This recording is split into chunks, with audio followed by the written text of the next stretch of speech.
prévoyez faire un voyage ou immigrer au Canada? Demander la citoyenneté canadienne ou parrainer un réfugié? Vous avez d'autres demandes à soumettre à Citoyenneté et Immigration Canada? Excellent! Je peux vous aider à remplir vos demandes correctement pour vous éviter de commettre des erreurs courantes qui entraînent des retards dans le traitement des demandes. Vous pourrez ainsi vous lancer plus rapidement dans cette nouvelle aventure.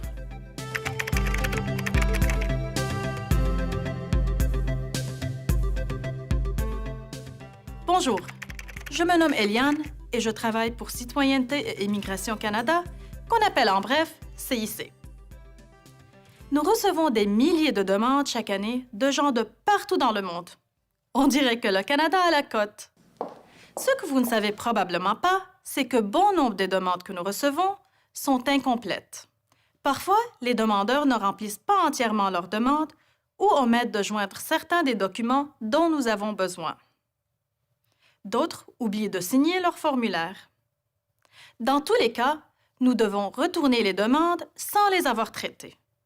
Malheureusement, cela signifie que du temps précieux est perdu puisque les demandeurs doivent soumettre de nouveau leurs demandes et attendre qu'elles soient traitées. Je suis ici pour vous aider à ne pas gaspiller de temps et à vous épargner des inquiétudes. Soyez attentifs tandis que je vous montre les erreurs les plus fréquemment commises par les demandeurs. N'hésitez pas à interrompre la vidéo pour vérifier votre formulaire et vos documents. Lorsque vous êtes prêt à continuer, il vous suffit d'appuyer de nouveau sur la touche de lecture. Surtout, n'oubliez pas, le centre vidéo dans notre site Web contient d'autres tutoriels fort utiles pour vous aider à remplir votre demande. N'hésitez pas à le consulter. Commençons par remplir votre demande. Tous nos formulaires de demande sont accessibles en ligne. L'ordinateur est le meilleur moyen pour remplir votre formulaire, qui est ainsi plus facile à lire et à traiter. Certains formulaires comportent un bouton « Valider » dans le haut ou le bas de la page. Si votre formulaire offre cette fonction, assurez-vous de cliquer sur le bouton une fois que vous aurez terminé de le remplir. Vous saurez ainsi si vous avez rempli toutes les sections. Dans le cas contraire, les sections incomplètes du formulaire seront indiquées en rouge. Lorsque vous remplissez nos formulaires en ligne ou en format PDF, vous pouvez arrêter et enregistrer vos travail en tout temps. Cela vous permet de trouver facilement les documents requis ou des réponses aux questions. Vous pouvez revenir plus tard au formulaire pour terminer de le remplir. Voici un problème majeur. Nous constatons souvent que les gens sautent des questions ou n'écrivent rien.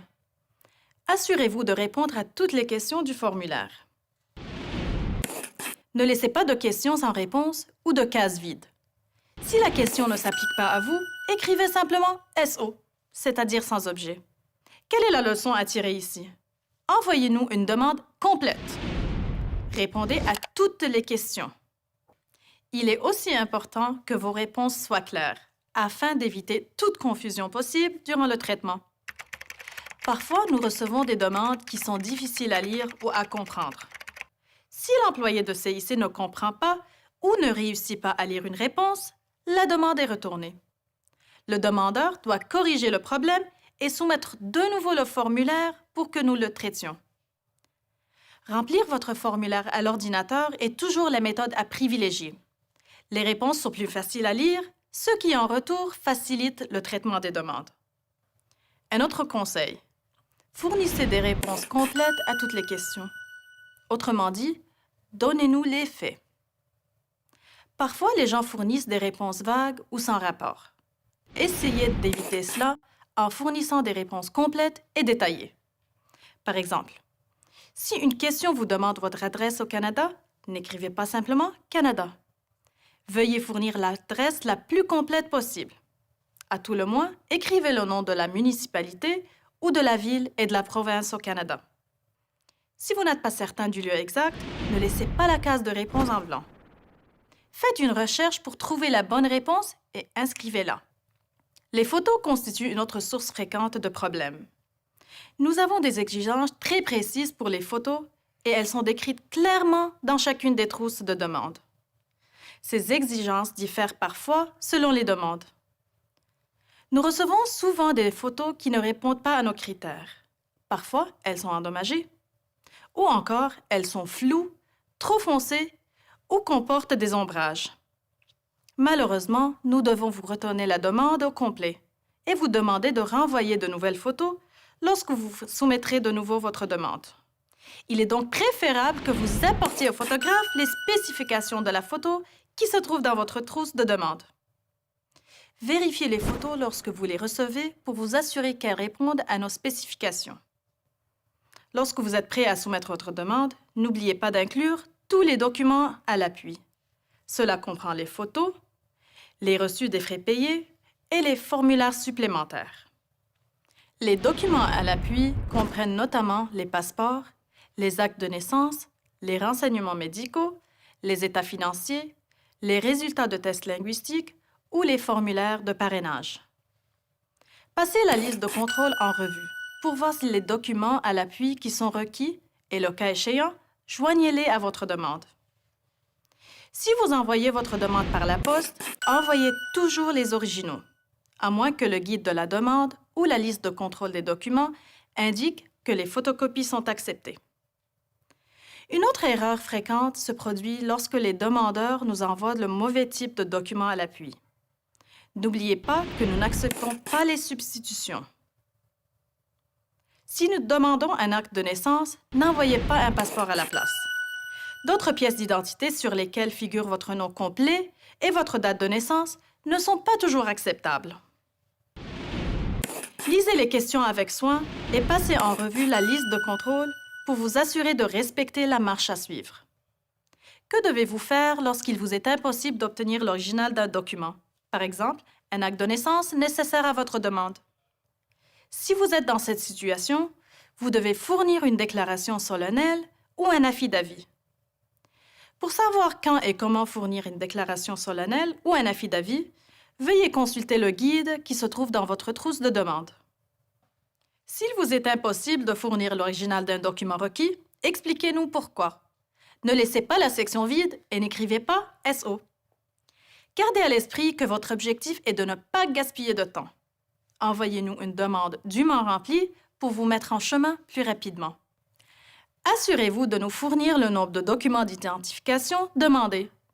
Si nous en demandons plusieurs, cela signifie qu'il nous les faut pour considérer votre demande comme complète. N'oubliez pas de remplir et d'inclure les formulaires supplémentaires qui sont requis. Il s'agit d'autres formulaires que vous devez peut-être remplir. Vérifiez dans le guide de la demande. Trouvez les formulaires en question et remplissez-les. Avez-vous une famille, un conjoint ou des enfants à charge ou les deux? Assurez-vous de nous fournir tous les renseignements sur votre famille dont nous avons besoin. Même si votre famille ne voyage pas avec vous au Canada, vous devez tout de même fournir l'information demandée au sujet des membres de votre famille.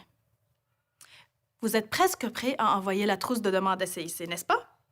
C'est le moment d'arrêter et de tout vérifier.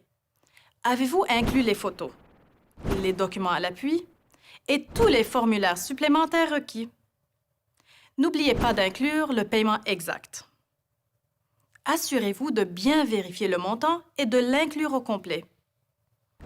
Signez tous les documents relatifs aux faits. Faites une dernière vérification de la liste de contrôle des documents dans la trousse de demande. Assurez-vous d'inclure tous les renseignements et les documents dont nous avons besoin.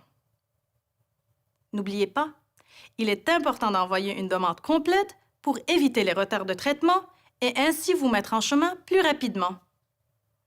Votre demande vous sera retournée s'il y a des problèmes ou s'il manque des renseignements ou des documents. Nous vous demanderons de régler les problèmes ou d'obtenir les bons documents, puis de nous renvoyer votre demande. Cela demande du temps et cause des retards. Si vous devez fournir de l'information additionnelle à l'appui de votre demande, vous pouvez joindre une note à votre trousse de demande. La note doit être sur une feuille distincte et doit comprendre les renseignements supplémentaires que vous souhaitez fournir à CIC. Par contre, n'envoyez pas de documents en plus de ce que nous avons demandé. En terminant, n'oubliez pas de signer et de dater votre demande. Une demande qui n'est ni signée ni datée est considérée comme une demande incomplète et non valide. Selon le formulaire que vous remplissez, votre signature peut être requise à plusieurs endroits. Prenez soin de lire la demande et le guide attentivement. Vous trouverez tous les guides de demande et les listes de contrôle dans notre site Web. N'hésitez pas à les utiliser. Comme la plupart des gens, vous n'aimez probablement pas les retards. Mon meilleur conseil? Évitez la frustration de voir une demande incomplète vous être retourné. Ne gaspillez pas de temps et envoyez-nous une demande complète.